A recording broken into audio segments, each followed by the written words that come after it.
Welcome to dear friends. तो कैसे आप सभी, होपफुली सभी अच्छे होंगे और अपनी तैयारी एक बेहतरीन लेवल पर कर रहे होंगे। तो साथियों, आज का हमारा सेशन इंग्लिश के रिगार्डिंग होने वाला है, जिसमें हमने जो आज के सेशन में जो चैप्टर उठाया है वो है प्रोनाउन के रिगार्डिंग।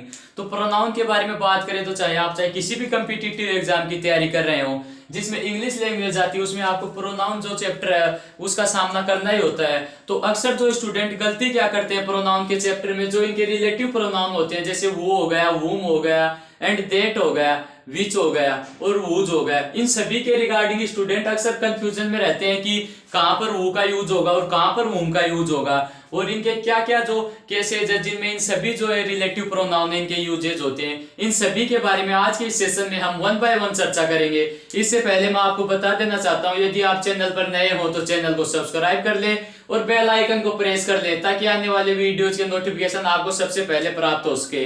तो साथियों, हम अपना बिना समय गवाए आज का जो चैप्टर है उसके बारे में चर्चा करते हैं। तो साथियों, आप सभी के कंफ्यूजन में आ रहा होगा कि रिलेटिव प्रोनाउन होते क्या है। तो पहले मैं आपको रिलेटिव प्रोनाउन के बारे में कुछ बेसिक इंफॉर्मेशन होती है उसके बारे में बता देना चाहता हूँ। रिलेटिव प्रोनाउन का कार्य क्या होता है। तो फ्रेंड्स, रिलेटिव प्रोनाउन वो होते हैं, जैसे ये हो गया सेंटेंस फर्स्ट और यहाँ पर रिलेटिव प्रोनाउन का यूज हो जाएगा और ये हो जाएगा सेंटेंस सेकंड। यानी किसी भी दो सेंटेंस को या फिर कोई भी दो बातें एक समान बोली जाए या फिर दोनों बातें विपरीत हो, उनको जो जोड़ने का बीच में जो कार्य करता है जो वर्ड, उसको हम बोलते हैं रिलेटिव प्रोनाउन। और जो प्रोनाउन का चैप्टर होता है उसमें अक्सर हर कम्पिटिटिव एग्जाम में यहाँ से क्वेश्चन हिट होता है। यानी यदि आपने डाउट क्लियरली कर लिया तो आपके 1 से 2 नंबर प्रत्येक कम्पिटिटिव एग्जाम में कंफर्म हो जाएंगे। तो इस सेशन को अंत तक वॉच कीजिएगा। और एक बात और मैं बता देना चाहूंगा, या आपने पहले कभी नहीं देखा होगा, जो वू और वूम का कंसेप्ट है जो अक्सर स्टूडेंट गलत करते हैं, वो इस सेशन में हम एक शॉर्ट ट्रिक के माध्यम से समझने की कोशिश करेंगे। तो साथियों, आप अंत तक सेशन में बने रहें और इस शानदार सेशन का मजा उठाते रहें। तो अब होते क्या है, यानी ये जो रिलेटिव प्रोनाउन है ये कौन कौन से होते हैं और क्या क्या इनके यूजेज होते हैं। तो पहले मैं आपको बता देता हूं बेसिकली रिलेटिव प्रोनाउन होते कौन कौन से हैं। तो साथियों, पहला हमारा रिलेटिव प्रोनाउन है दैट। यानी दैट के रिगार्डिंग जो भी इंपॉर्टेंट बातें हैं उनके बारे में हम चर्चा करेंगे। यानी दैट का यूज कहाँ होता है या फिर हम दैट को यूज कहाँ कहाँ कर सकते हैं, कौन कौन सी ऐसी कंडीशंस हैं जहां पर आपको दैट रिलेटिव प्रोनाउन का यूज करना होगा। तो साथियों, आप इनको अपनी नोटबुक में वन बाय वन नोट करते जाइएगा और यदि आपको ये जो भी समझाई जाती है ये बातें आप अपने नोट्स में नोट डाउन करते जाइएगा। तो फ्रेंड्स, दैट जो रिलेटिव प्रोनाउन होता है इसका अक्सर हम जो यूज करते हैं, जैसे यदि आपको किसी सेंटेंस में द फ्यू लिखा हुआ नजर आ जाए या फिर इसके बाद में आपको द लिटिल लिखा हुआ नजर आ जाए, एंड जो इसकी नेक्स्ट कंडीशन होती है, आपको सुपरलेटिव डिग्री के बाद में भी रिलेटिव प्रोनाउन दैट का यूज करते हैं। यानी सुपरलेटिव डिग्री हो गई, द फ्यू हो गया, द लिटिल हो गया। इसके बाद में नेक्स्ट हम चर्चा करते हैं किसी सेंटेंस में द ओनली लिखा हुआ नजर आ जाए, एंड जो नेक्स्ट वर्ड है इसकी जो कंडीशन का वो है द सेम।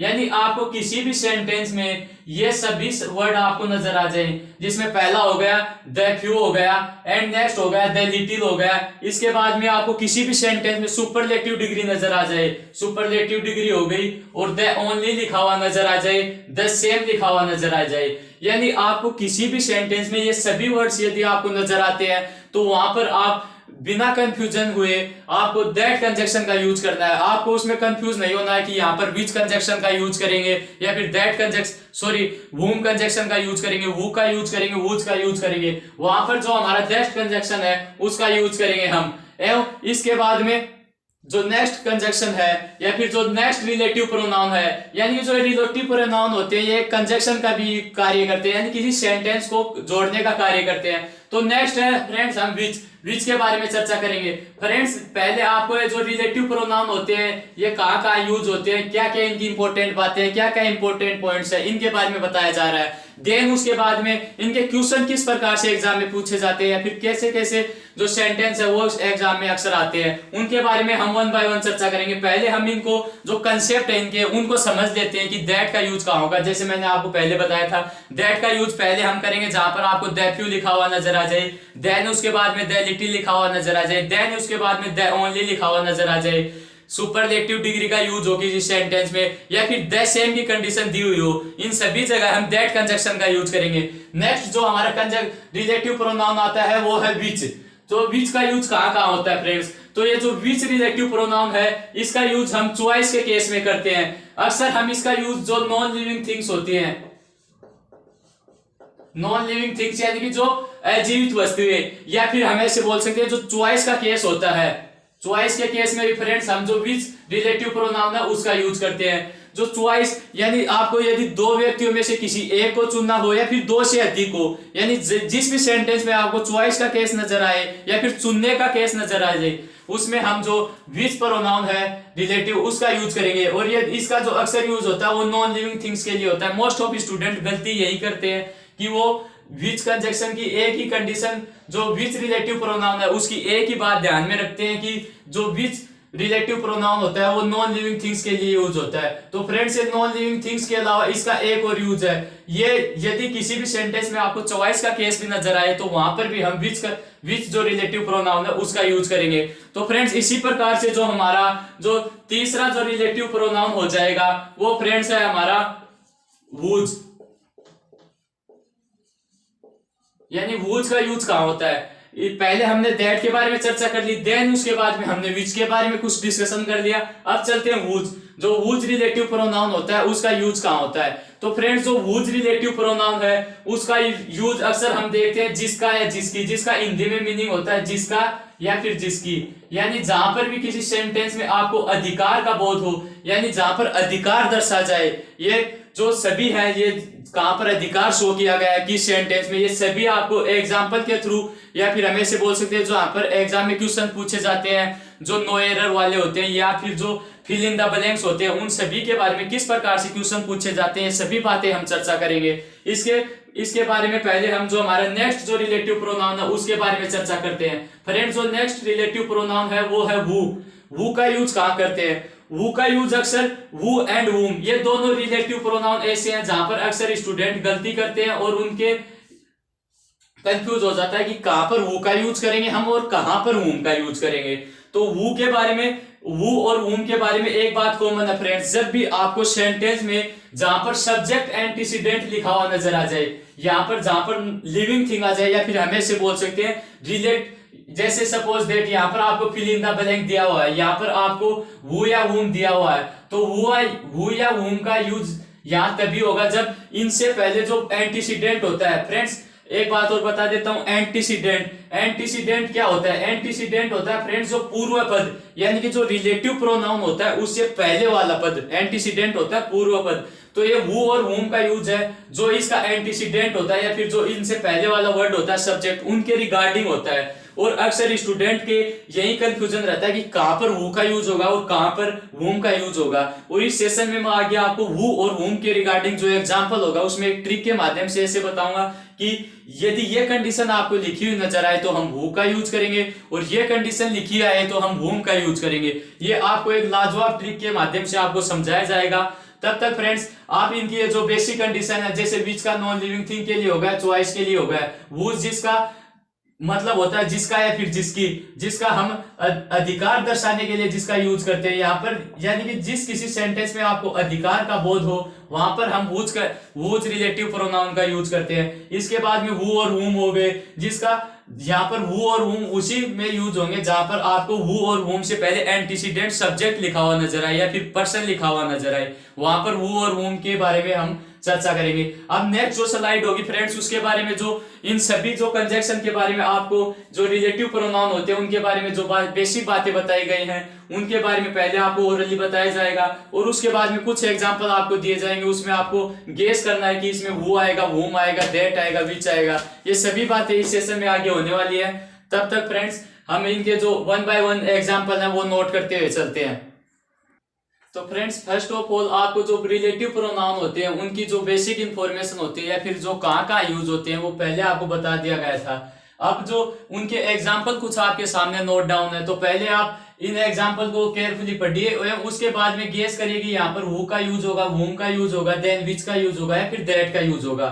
तो फ्रेंड्स जो आपको बेसिक बातें बताई गई थी उसी के कुछ कंसेप्ट इन एग्जाम्पल में छुपे हुए हैं, तो आप इनको फाइंड आउट करिए कि पहले जो एग्जाम्पल उसमें क्या ऑप्शन आएगा एंड जो सेकंड एग्जाम्पल है उसमें क्या ऑप्शन आएगा। देन उसके बाद में मैं आपको 1 बाय 1 जो एग्जाम्पल दिए हुए हैं इनमें क्या एरर है और कौन सा जो रिलेटिव प्रोनाउन है वो इनमें यूज होगा, ये सभी बातें आपको बता दी जाएंगी। पहले आप थोड़े अपने माइंड से कोशिश कीजिएगा कि उसमें कौन सा जो राइट ऑप्शन है वो आ सकता है। तो फ्रेंड्स होपफुली सभी ने ट्राई कर लिया होगा कि पहले एग्जाम्पल में कौन सा ऑप्शन आएगा एंड सेकेंड एग्जाम्पल है इसमें कौन सा ऑप्शन आएगा। तो पहले मैं आपको बता देता हूं, जो फर्स्ट सेंटेंस है, I have the same pen you gifted on my birthday. तो पहला सेंटेंस ये है फ्रेंड्स। तो पहले में आपने देख लिया होगा वू का यूज होगा, वूम का यूज होगा, विच का यूज होगा एंड दैट का यूज होगा। तो इसमें मैं आपको बता देता हूं फ्रेंड्स, जिसमें आपको पहले जो दैट कंजक्शन पढ़ाया गया था, फिर जो दैट कंजक्शन की बेसिक बातें थी उसमें बताया गया था कि जो दैट कंजक्शन है उसका पहला यूज है हमें किसी भी सेंटेंस में द फ्यू लिखा हुआ नजर आ जाए, या फिर द लिटिल लिखा हुआ नजर आ जाए, या फिर द ओनली लिखा हुआ नजर आए, देन उसकी कंडीशन थी सुपरलेटिव डिग्री लिखा हुआ नजर आ जाए, या फिर जो द सेम होता है वो लिखा हुआ नजर आ जाए। ये सभी बातें आपको बताई गई थी, आप फिर से इनको रिवाइज कर लीजिएगा। जो दैट कंजक्शन होता है उसकी बातें होती है बेसिक, द फ्यू लिखा हुआ नजर आ जाए, द लिटिल लिखा हुआ नजर आ जाए, देन द सेम लिखा हुआ नजर आ जाए, सुपरलेटिव डिग्री नजर आ जाए, या फिर द ओनली नजर आ जाए। यानी ये जो पांचों कंडीशन आपको किसी सेंटेंस में नजर आए वहां पर दैट कंजक्शन का यूज होता है। तो फ्रेंड्स ये हमारा सेंटेंस है, I have the same pen. तो इसमें जो आप सभी ने पकड़ लिया होगा कि इसमें एरर क्या है, यानी कि ये जो सेंटेंस दिया हुआ है इसमें जो द सेम है ये आपको हिंट दे दी गई है। पहले बता दिया था कि ये जो सभी वर्ड से आपको कहीं भी नजर आ जाए तो वहां पर हम दैट कंजक्शन का यूज करेंगे। तो फ्रेंड्स इसमें हमारा जो राइट आंसर है वो ऑप्शन नंबर डी हो जाएगा, जो आई थिंक सभी स्टूडेंट ने पकड़ लिया होगा कि पहला जो एग्जाम्पल था इसमें राइट आंसर क्या होगा। तो फ्रेंड्स इसमें दैट है जो राइट आंसर हो जाएगा। जो अब कुछ स्टूडेंट के डाउट हो रहा होगा कि दैट क्यों होगा, दैट जो कंडीशन आपको बताई गई थी वो किसी भी सेंटेंस में आपको नजर आ जाए वहां पर दैट कंजक्शन यूज होगा।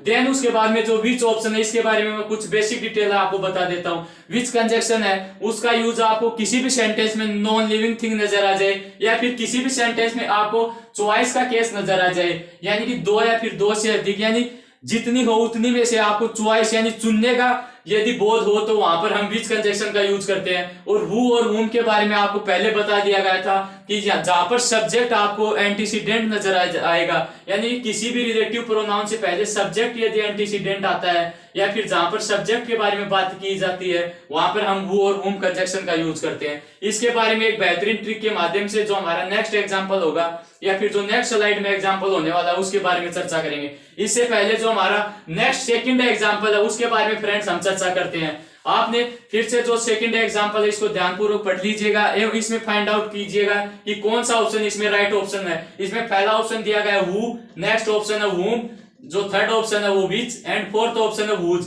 इसमें कौन सा राइट ऑप्शन है फ्रेंड्स आप देख लीजिएगा, क्वेश्चन को ध्यानपूर्वक पढ़िएगा, देन फाइंड आउट कीजिएगा इसमें कौन सा राइट आंसर हो सकता है। तो फ्रेंड्स आपने पढ़ लिया होगा ये है blank is the better of the two candidates, यानी कि ये दो कैंडिडेट्स हैं इनमें कौन सा बेटर है, यानी कि यहाँ पर चॉइस का केस आ गया। और आपको मैंने चॉइस के लिए किस जो रिलेटिव प्रोनाउन होता है उसका यूज बताया था। तो जो आपने गेस कर लिया होगा कि जो जहां पर भी चॉइस का केस नजर आए या फिर नॉन लिविंग थिंग का केस आए वहां पर हम विच कंजक्शन का यूज करते हैं। तो फ्रेंड्स यहाँ पर जो हमारा राइट आंसर हो जाएगा इसमें विच कंजक्शन यूज हो जाएगा यहाँ पर, यानी कि is the better of the two candidates. यहाँ पर आपकी चॉइस का केस बोध हो रहा है यानी कि चुनने का बोध हो रहा है, तो यहाँ पर विच कंजक्शन का यूज आ जाएगा, या फिर जो विच रिलेटिव प्रोनाउन है उसका यूज करेंगे। इसमें वू का यूज भी नहीं हो सकता, whom का यूज नहीं हो सकता, जो whose है इसका यूज हम जो जिसका या फिर जिसकी, यानी कि जहां पर भी अधिकार बताने का केस होता है यानी कि जहां पर भी पोजेशन का केस होता है वहां पर हम whose का यूज करते हैं। जो अब नेक्स्ट एग्जांपल होंगे वो who और whom के रिगार्डिंग होंगे, जो कि एक ट्रिक के माध्यम से आपको बताया जाएगा कि कहां पर who का यूज होगा और कहां पर whom का यूज होगा। ये सभी बातें आपने नोट कर ली होंगी आई थिंक। तो अब चलते हैं नेक्स्ट स्लाइड पर जहां पर जो who और whom के रिगार्डिंग आपको एग्जाम। तो फ्रेंड्स अब इस स्लाइड में हमने जो दैट कंजक्शन था whose था इसके बारे में चर्चा कर चुके हैं। अब जो हमारे जो नेक्स्ट एग्जांपल दिए हुए हैं इनमें आपको फिल इन द ब्लैंक भी नजर आएंगे। देन उसके बाद में जो एरर होते हैं जो अक्सर एयरफोर्स का एग्जाम होगा, नेवी का एग्जाम होगा, या फिर हम कोस्ट गार्ड के एग्जाम की बात करें, अक्सर एनडीए के एग्जाम होते हैं वहां पर आपको नो एरर टाइप के क्वेश्चन देखने को मिलते हैं। तो इनमें आपको जो एग्जाम होती है इसी प्रकार से जो आंसर होता है वो फाइंड आउट करना होता है। तो आप फिर से गेस कीजिएगा कि जो फर्स्ट एग्जांपल है, देन सेकंड एग्जांपल है और तो थर्ड एग्जांपल है, इसमें कौन से रिलेटिव प्रोनाउन का यूज होगा। आपको जो रूल थे इनके जो बेसिक रूल थे वो पहले ऑलरेडी हम कंप्लीट कर चुके हैं, जो हमारा डिस्कशन था उसमें पहले ही तो अब इनके जो एग्जाम्पल है उनको समझने की बारी आ गई है। तो आपने गेस कर लिया होगा कि जो पहला एग्जाम्पल हमारा उसमें किस जो रिलेटिव प्रोनाउन है उसका यूज करेंगे हम। तो आइए हम इसके बारे में चर्चा करते हैं फ्रेंड्स। जो पहला एग्जाम्पल है, you are the man I know has committed the crime. यानी कि फ्रेंड्स जो ये आपको पहला सेंटेंस लिखा हुआ नजर आया है, जिसके लिए आपको ऑप्शन दिए हैं who, whom, that, which and whose। इनमें कौन सा जो रिलेटिव प्रोनाउन है वो यूज होगा। इससे पहले मैंने सेशन स्टार्ट करने से पहले आपको बताया था कि आपको who और whom के रिगार्डिंग ऐसी ट्रिक्स बताई जाएंगी जिसके माध्यम से आप आसानी से किसी भी कॉम्पिटिटिव एग्जाम में फाइंड आउट कर पाओगे कि यहाँ पर who का यूज होगा, यहाँ पर whose का यूज होगा। और जो that और which की कंडीशन थी जो पहले ऑलरेडी आपको करवा चुके हैं वो आपको लर्न करनी होंगी। देन उसके बाद में वो और whom के बारे में चर्चा करते हैं। तो फ्रेंड्स इसके यूज कहाँ होते हैं।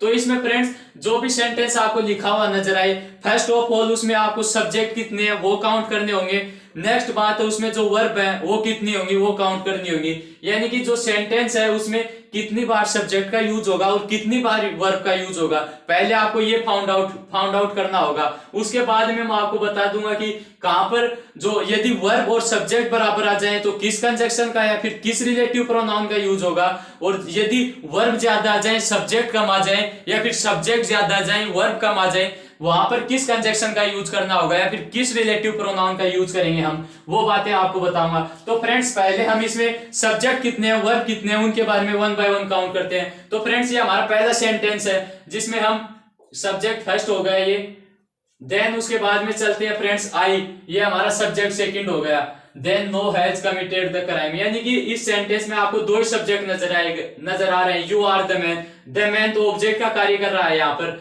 तो सब्जेक्ट फर्स्ट यू हो गया, सब्जेक्ट सेकंड जो आई हो गया।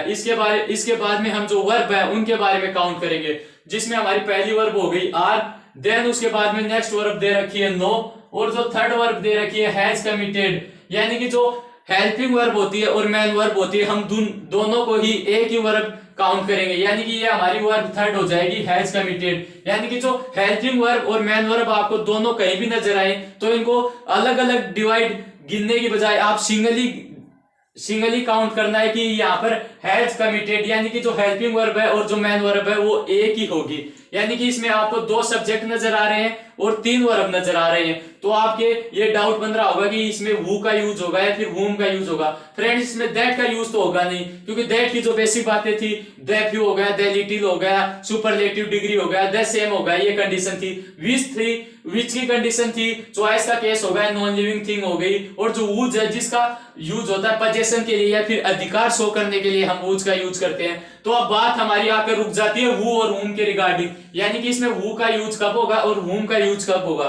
तो इसके बारे में अब फर्स्ट ऑफ ऑल हमने सब्जेक्ट और वर्ब की तुलना कर ली है, यानी कि इसमें दो सब्जेक्ट दिए हुए हैं और तीन वर्ब दी गई हैं। तो फ्रेंड्स यदि आपको किसी भी सेंटेंस में यदि आपको सब्जेक्ट और वर्ब ये नजर आ जाए, यानी कि वर्ब की संख्या सब्जेक्ट से ज्यादा हो, यानी कि किसी भी सेंटेंस में आपको वर्ब की संख्या सब्जेक्ट से ज्यादा नजर आए, तो वहां पर हमें पता है वर्ब तो ऑलरेडी तीन है और सब्जेक्ट हमारे पास दो ही है। तो यहाँ पर सब्जेक्ट का कार्य whom करेगा या फिर who करेगा।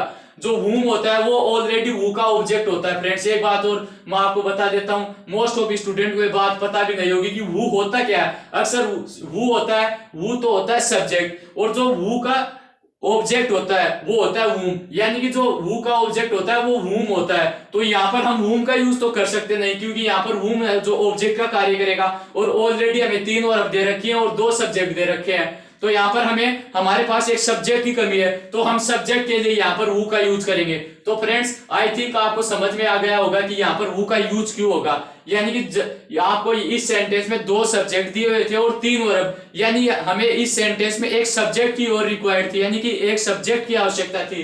तो यहाँ पर whom का यूज कर सकते नहीं, क्योंकि whom ऑलरेडी ऑब्जेक्ट है और who है। इस सेंटेंस में who अकेला ऑप्शन बचा है जो सब्जेक्ट का कार्य करेगा, तो इसमें हमारा राइट आंसर who हो जाएगा। तो फ्रेंड्स आई थिंक आपको क्लियरली समझ में आ गया होगा कि who का यूज क्यों होगा। जो नेक्स्ट एग्जांपल है आप उसको रीड कीजिएगा, जो एरर के रूप में आपको फाइंड आउट करना है कि इसमें आपका ए ऑप्शन राइट होगा या फिर बी ऑप्शन राइट होगा या सी ऑप्शन राइट होगा या फिर नो एरर आएगा। यानी कि यदि किसी भी सेंटेंस में कोई भी मिस्टेक ना हो तब नो एरर का यूज होता है। तो इसमें आपको फाइंड आउट करना है कि इस सेंटेंस में आपको कहीं एरर नजर आ रहा है या फिर इसमें कोई भी गलती है या फिर नहीं है। तो आप फाइंड आउट कीजिएगा इसमें क्या एरर हो सकता है। तो फ्रेंड्स आई थिंक आपने रीड कर लिया होगा जो हमारा सेंटेंस है, the man who they thought, option ये हो गया A, error number first, to be a gentleman, error number B, is a rub, यानी ये ऑप्शन सी हो गया। और जो देन उसके बाद में नो एरर है ये ऑप्शन नंबर डी हो गया। तो इसमें आप फाइंड आउट कीजिएगा कि इसमें द मैन होगा या फिर जो टू बी ए जेंटलमैन होगा या फिर इज ए रब, यानी इसमें गलती होगी, यानी कि किस सेंटेंस में आपको इसमें जो एरर है वो नजर आ रही है। तो आपने ये फाइंड आउट करना है। तो फ्रेंड्स इसमें हम जो नेक्स्ट बात है उसके बारे में चर्चा करेंगे, क्योंकि तो फ्रेंड्स इसमें जो ये एरर है ये आपने फाइंड आउट कर लिया होगी कि ऑप्शन नंबर ए में एरर होगा, बी में होगा, सी में होगा या फिर नो एरर होगा। तो फ्रेंड्स आइए इसके बारे में मैं आपको बता देता हूं कि किस पार्ट में एरर है एवं क्यों है। तो फ्रेंड्स ये हमारा सेंटेंस है, इसमें हम पहले बताया था कि जहां पर भी वू और वूम का कंसेप्ट नजर आए वहां पर हम पहले तो ये फाइंड आउट करेंगे कि सब्जेक्ट कितने हैं और उसके बाद में वर्ब कितनी है। तो पहले हम सब्जेक्ट की काउंटिंग करते हैं फ्रेंड्स। तो यहाँ पर द मैन ये सब्जेक्ट फर्स्ट हो गया फ्रेंड्स, और इसके बाद में जो दे रखा है ये हमारा सब्जेक्ट सेकंड हो गया। इसके बाद में to be a gentleman is a rub, यानी कि इसमें सब्जेक्ट हमें दो ही नजर आ रहे हैं। अब इसके बाद में जो वर्ब है उसकी काउंटिंग करेंगे हम वन बाय वन। तो इसमें हमारी जो वर्ब नंबर फर्स्ट है ये थॉट हो जाएगी, देन सेकंड है ये टू बी। यहाँ पर फ्रेंड्स ये हेल्पिंग वर्ब, ना तो हेल्पिंग वर्ब का कार्य कर रहा है न ही मैन वर्ब का, तो हम टू बी को वर्ब के रूप में काउंट नहीं करेंगे। ए जेंटलमैन इज ए रब, यानी कि यहाँ पर इज ये जो हमारी वर्ब नंबर सेकंड हो जाएगी। तो फ्रेंड्स हमने इस सेंटेंस में आसानी से काउंट कर लिया कि सब्जेक्ट कितने हैं, वर्ब कितनी है। तो फ्रेंड्स इसमें हमें दो सब्जेक्ट नजर आ रहे हैं और दो ही वर्ब नजर आ रही हैं। तो पहले आपको बता दिया था कि यदि वर्ब की संख्या ज्यादा हो और सब्जेक्ट की संख्या कम हो तो हमें हमारे को एक सब्जेक्ट की रिक्वायर्ड होती है, देन हम वहां पर वू का यूज कर देते हैं। और यहाँ पर नेक्स्ट कंडीशन आ गई है कि सब्जेक्ट भी दो ही आ गए और वर्ब भी दो ही आ गई, तो यहाँ पर हम वू का यूज करें या फिर वूम का यूज करें। आपने पहले बता दिया था कि वर्ब ज्यादा होंगी तो हमें सब्जेक्ट की रिक्वायर्ड होगी तो वू का यूज करेंगे, लेकिन ये कंडीशन तो दूसरी आ गई। तो इसके बारे में भी फ्रेंड्स आपको बताते हैं, यदि आपको किसी भी सेंटेंस में वर्ब और सब्जेक्ट की संख्या बराबर नजर आ जाए, यानी कि सब्जेक्ट भी बराबर हो और वर्ब भी बराबर हो, फ्रेंड्स ये पॉइंट आप अपने नोट्स में नोट डाउन कर लीजिएगा। और जो फर्स्ट पॉइंट था सब्जेक्ट ज्यादा और वर्ब, सब्जेक्ट कम और वर्ब ज्यादा, ये दोनों पॉइंट आप अपने नोट्स में नोट डाउन कर लीजिएगा।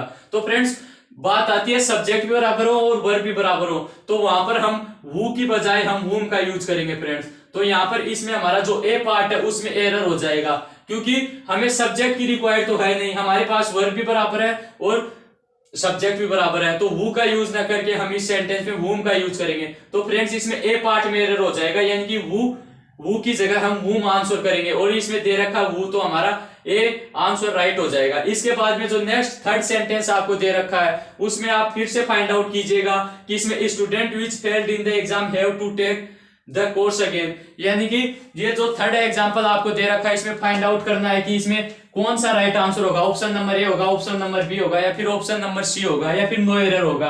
तो स्टूडेंट आई थिंक आपने सोच लिया होगा कि इसमें क्या एरर है एवं क्या फाइंड आउट हो सकता है। तो फ्रेंड्स ये हमारा सेंटेंस है, the students which failed in the exam have to take the course again, यानी कि जो स्टूडेंट एग्जाम में फेल हुए थे उन्होंने जो कोर्स है वो अगेन यानी कि दोबारा लिया। जो स्टूडेंट एग्जाम में फेल हो गए थे उन्होंने कोर्स दोबारा खरीदा या फिर लिया।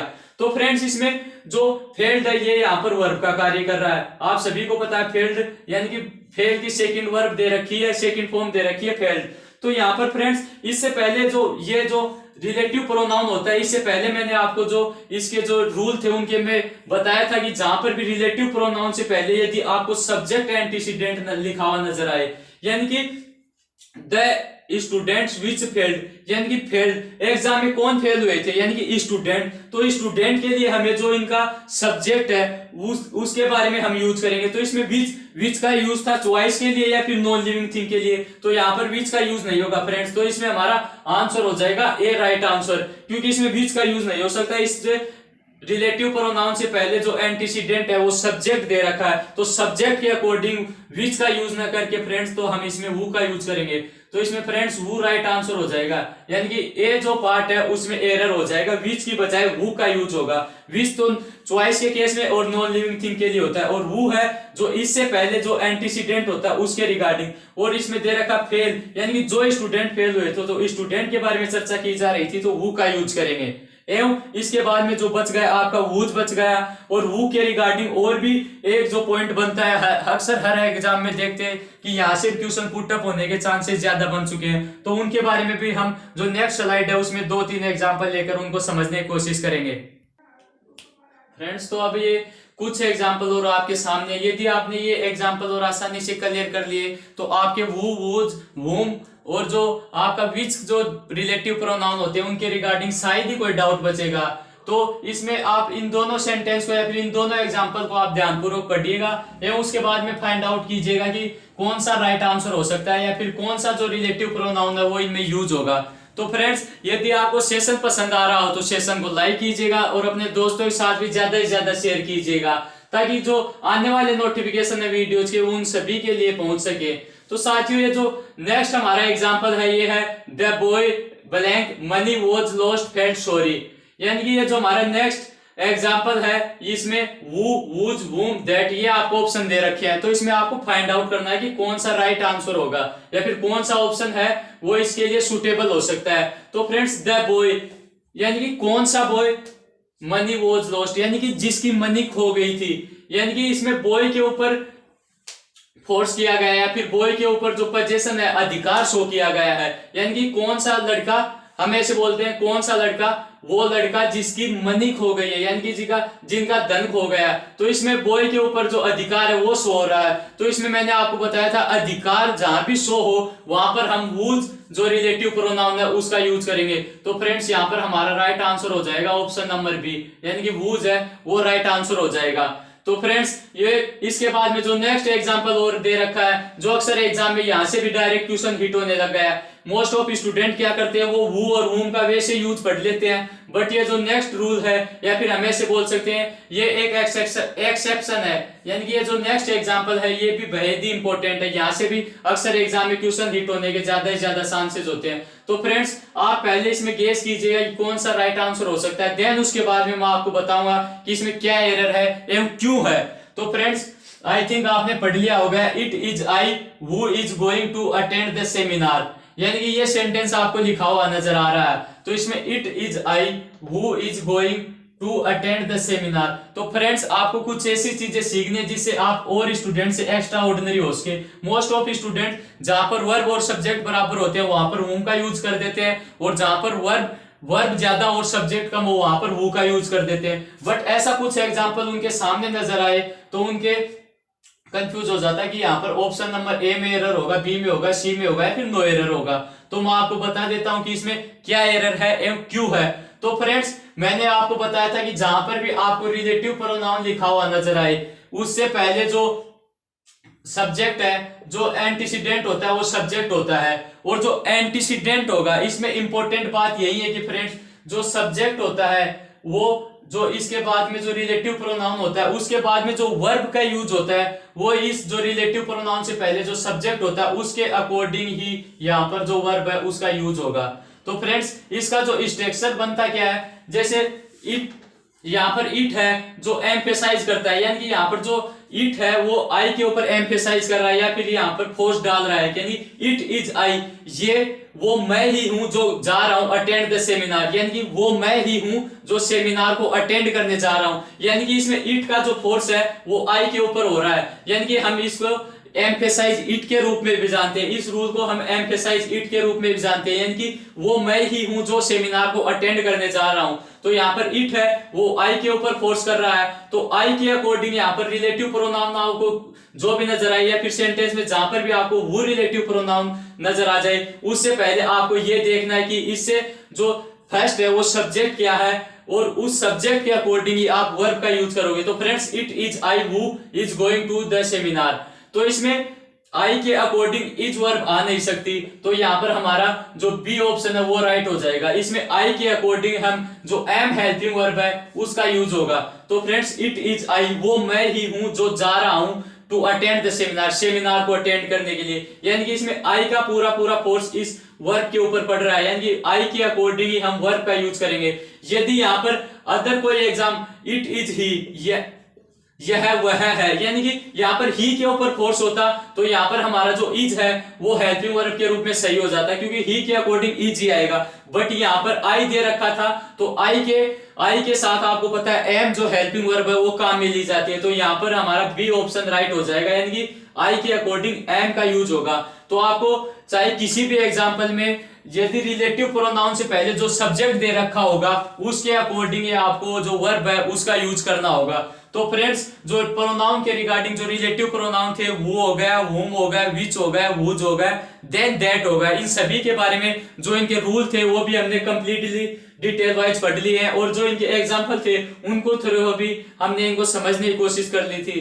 तो आई थिंक आपको समझ में आ गए होंगे सभी रूल। तो यदि साथियों आपको ये सेशन पसंद आया हो तो सेशन को लाइक करें और अपने दोस्तों के साथ ज्यादा से ज्यादा शेयर करें, और चैनल को सब्सक्राइब जरूर कर लें, क्योंकि आने वाले वीडियोस के यदि आप लेटेस्ट नोटिफिकेशन प्राप्त करना चाहते हैं तो चैनल को सब्सक्राइब करके बेल आइकन को प्रेस कर लें, ताकि जो भी सेशन हमारे इस चैनल के ऊपर नेक्स्ट आने वाले हैं उनका नोटिफिकेशन आपके लिए सबसे पहले प्रोवाइड हो सके। और साथियों, आपको वीडियो के डिस्क्रिप्शन बॉक्स में जो व्हाट्सएप नंबर है वो भी प्रोवाइड करवाए गए। यदि आपको कोई भी दिक्कत हो इन एग्जाम्पल के रिगार्डिंग या फिर इन रूल के रिगार्डिंग, कोई भी एरर आपको समझ में नहीं आ रहा हो, तो आप टेलीग्राम में या फिर जो भी आपको व्हाट्सएप नंबर दिए हैं पर्सनली उन पर आप व्हाट्सएप कर सकते हैं। और आपको टेलीग्राम चैनल ज्वाइन करना बेहद ही मस्ट है, क्योंकि फ्रेंड्स जो द हिंदू वोकेबलरी न्यूज़पेपर होता है जिसमें अक्सर जो हमारी एसएसबी होती है या फिर जो भी अदर कॉम्पिटिटिव एग्जाम में हमें जो द हिंदू न्यूज़पेपर को यदि हम कंटिन्यू रीड करेंगे तो जो हमारी वोकेब है वो भी इंप्रूवमेंट होगी, और जो हमारी स्पीकिंग पावर है उसके ऊपर भी हमें ज्यादा से ज्यादा उसको रीड करेंगे तो मदद मिलेगी। तो डेली आपको टेलीग्राम चैनल में द हिंदू न्यूज़पेपर है वो प्रोवाइड करवाया जाता है, तो टेलीग्राम चैनल भी ज्वाइन करना मस्ट है। तो साथियों, आपको सेशन कैसा लगा इसका रेस्पॉन्स हमें कमेंट बॉक्स में जरूर देना, ताकि हमें भी पता चले आपके लिए जो मेहनत हो रही है किस प्रकार की है। तो साथियों, जय हिंद, जय भारत।